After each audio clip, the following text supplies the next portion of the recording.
Idul Fitri marks the end of Ramadan, the month when Muslims worldwide train themselves to become piety and self-reliant. As feast festivals and celebrations are taking place around the world, this joyous event today plays an essential part in maintaining traditions. Celebrations of these traditions are important to help people better understand different communities, as well as to increase interfaith knowledge and religious tolerance, which are critical to maintaining a social and harmonious event. I am Jeremy Sregar.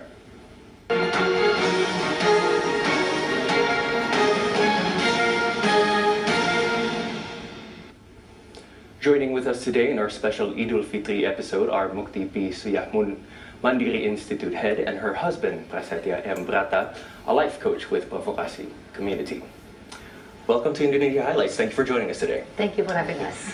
All right, well, starting off, could you tell us a little bit, share with us a little bit about your career and your professions, please? Okay. Let's start with Prasetya. Okay. I was an executive of a big company until 2014, and then I become trainer and coach until now. Okay, thank you. And I'm an economist, and right now I'm a head of Mandiri Institute. This is a research institute established by Bank Mandiri. All right, thank you. Prasetya, you mentioned that you are now a life coach. Yes. With Provokasi community. Yeah. Could you share with us a little bit why you chose that path of career? Yeah, because understanding people and develop people is my passion. I was the human resource director in a big company, and after I resigned from the company, I start my career as coach and trainer that help people to make them help themselves to develop themselves. And can you say the same values could be said within Provokasi community? Yeah. Can you share with us a little bit about Provokasi community, actually? Yeah, actually, Provokasi community is a group of alumni of my training. Okay. But this community was established by our member of alumni.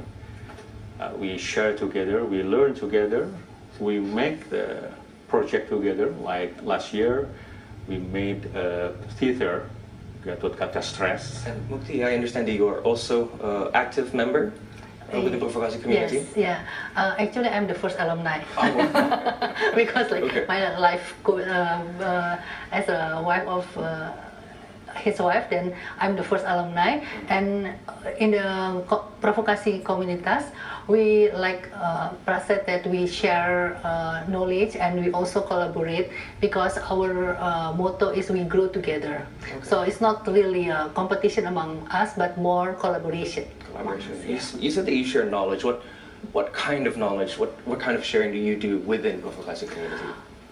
Everything, because in communities Provokasi we have a different kind of people. Like there's some professional trainers, doctor, entrepreneurs. There's various professionals. So our WhatsApp group actually very active, and everyone always sharing their knowledge to all of us. Like this morning, we have sharing about the aspartame in the many of the syrup and everything actually is not good for our health. So we're just sharing that knowledge with our community.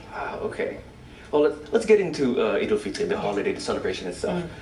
As a family, as a couple, would you like to share? Can you share with us how do you celebrate Idul Fitri?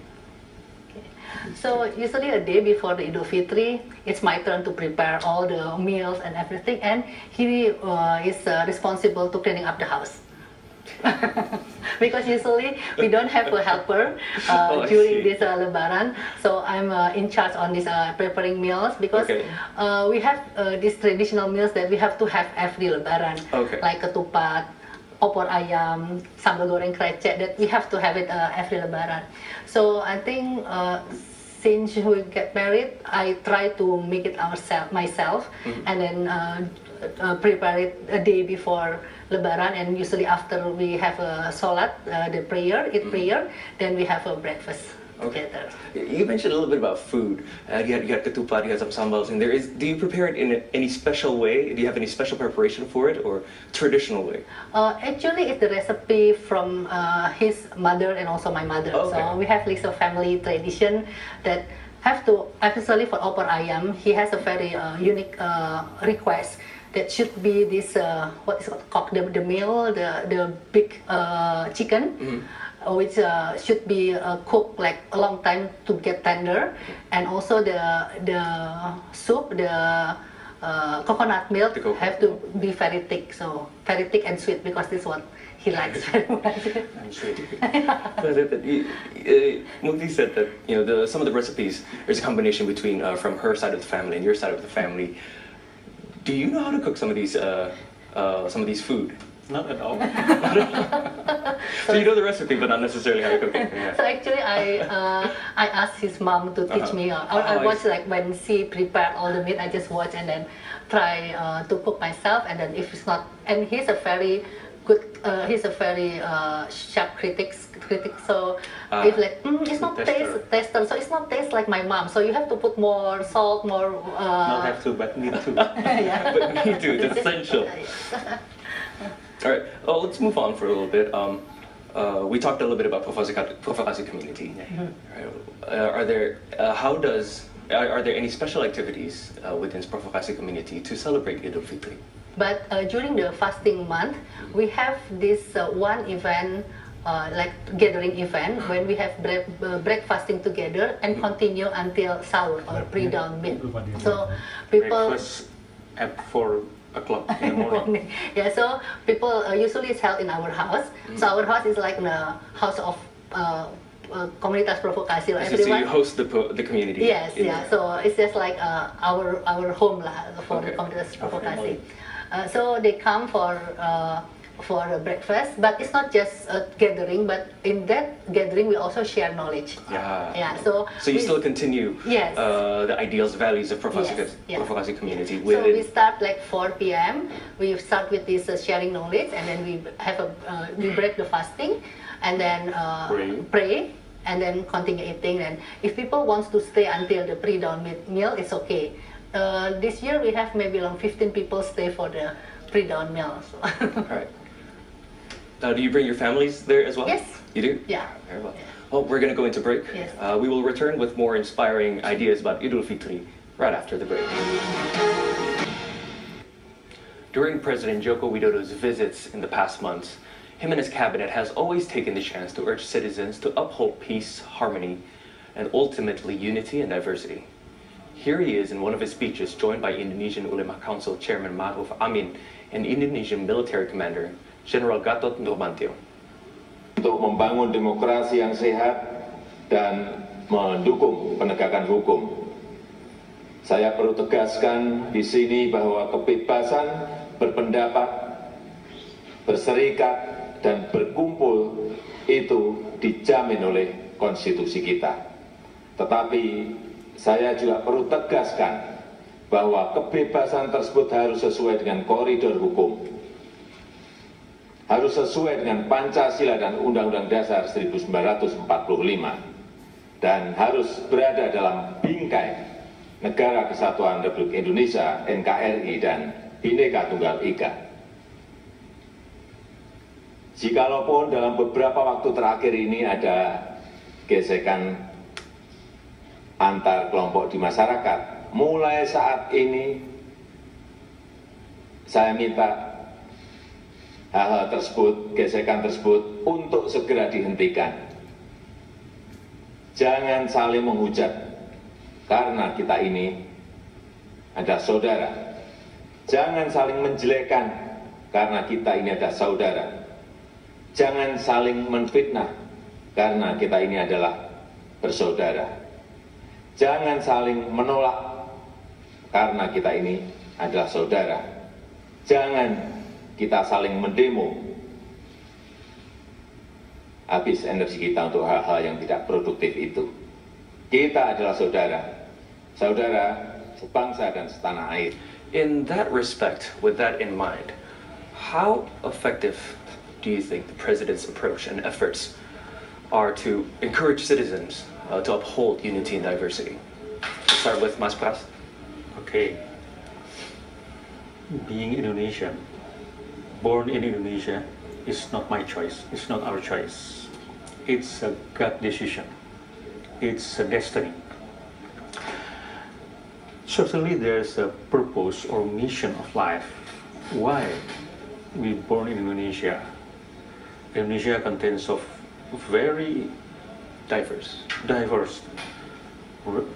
Cultures, subcultures, ethnic styles, religions. So there's something we need to do as a people of Indonesia, as an Indonesian, to take care of these nations. So statement from Pak Jokowi will effective if we as people participate actively from ourselves, giving examples, and ask our relatives, our friends to take care of Indonesia. That's my opinion. Thank you. Moekti, do you have anything to add to that?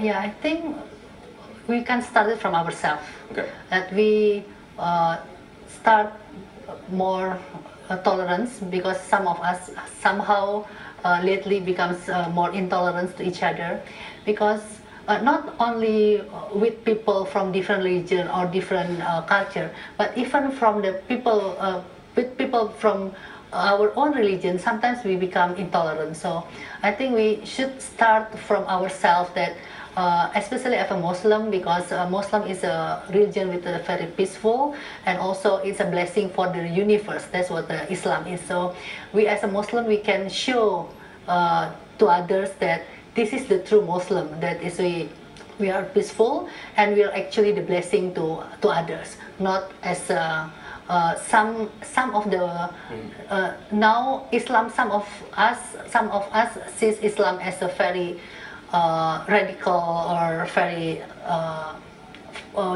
full of violence, but actually it's not the real Islam. So I think that's our mission, to show the world that this is what the true Muslim or true Islam is.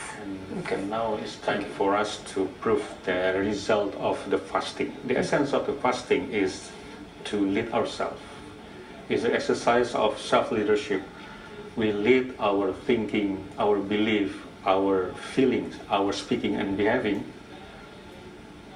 And as a leader, our nature, our origin is Khalifah. Khalifah is a leader.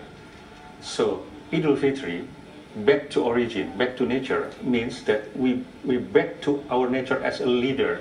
Leader is leading, not led by. Not led by hate speech, not led by anger, not led by hunger, but we lead them to make Indonesia better. I see. You mentioned a little bit about hate speech and anger. Lately, we've been seeing a lot of that. Again, we come back into the digital era in which we live in today. A lot of these hate speech and a lot of these angers are expressed in social media, in WhatsApp, in chats, in text. Do you have any comments about that? Yeah, one thing that make me interested about this, during Ramadan, the frequencies of the hate speech, of hoax posting, decreasing extremely. It means that people understand, people know that posting the hoax, posting the hate speech is not good. So imagine that every day is Ramadan. Starting now, every day is Ramadan. It's a holy day. So we can lead ourselves, manage ourselves, not to make spread the things that can destroy our nations. Right, so the values that we embody during Ramadan, we need to embody that every day. The whole year. All year long. Yes, yeah. In respect to that, do you have any practical solutions? What's more specific solutions? As in, we touched a little bit on, we need to be more intolerant. And we want to show that, Muslims, in its core, is not violent, it's not radical, it's peaceful. What practical solutions can we do for this? Are there any kind of communities that we can go to? Is there anything that we can do in social media, maybe even, that can show this? I think we can start from ourselves that if we receive news that maybe content of hate speech or something, first we have to check and recheck whether this is a real event happening or it's just a hoax. I think we can start doing that, and also we can also something that I forget. We can also say that what I experienced when I live abroad, which is I live twice abroad, once in the US and once in Austria. Both countries are not the Muslim, the majority is not Muslim, but actually their attitude is very Islamic attitude.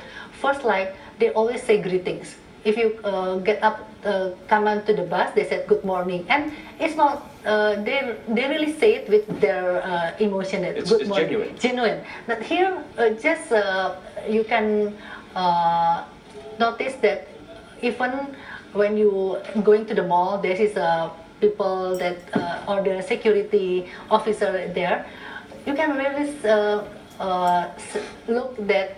Maybe from the 10 people that pass by that security, only 1 or 2 say good morning or thank you to that officer. But actually, that's not really the Islamic way, because we should say greetings, should say thank you to people around us. So I think we can start doing that from ourselves. That start saying greetings. In Islam, it said maybe Assalamualaikum, which is like peaceful among us, for us, but just simple as saying good morning to people that we pass, like for example, if you're going to the office, just say good morning not only to our boss but also to the office boy and also the security in our offices. Actually can build our more tolerance. It's already taking a step in the right direction, yes. Essentially. Yeah. Prasetya, do you have anything to add to that?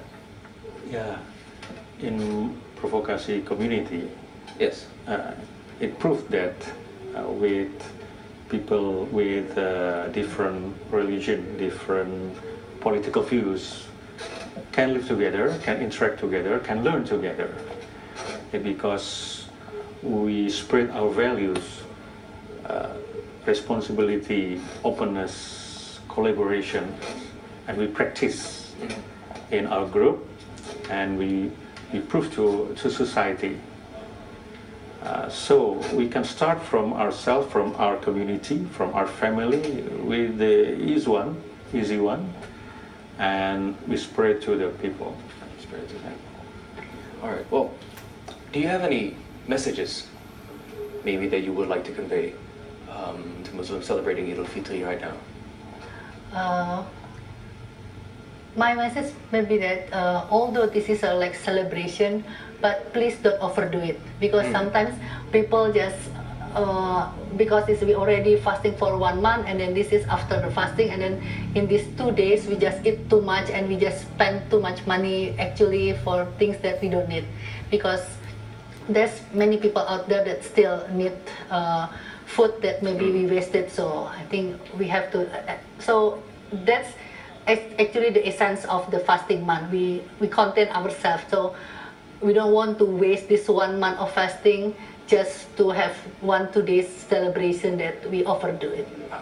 Prasetya? She has represented my... All right, Prasetya, Moekti, thank you so much for coming in. We wish you a blessed and happy Idul Fitri. Thank you. Thank you. When we come back, we'll take you to a halal grocery store in Alaska.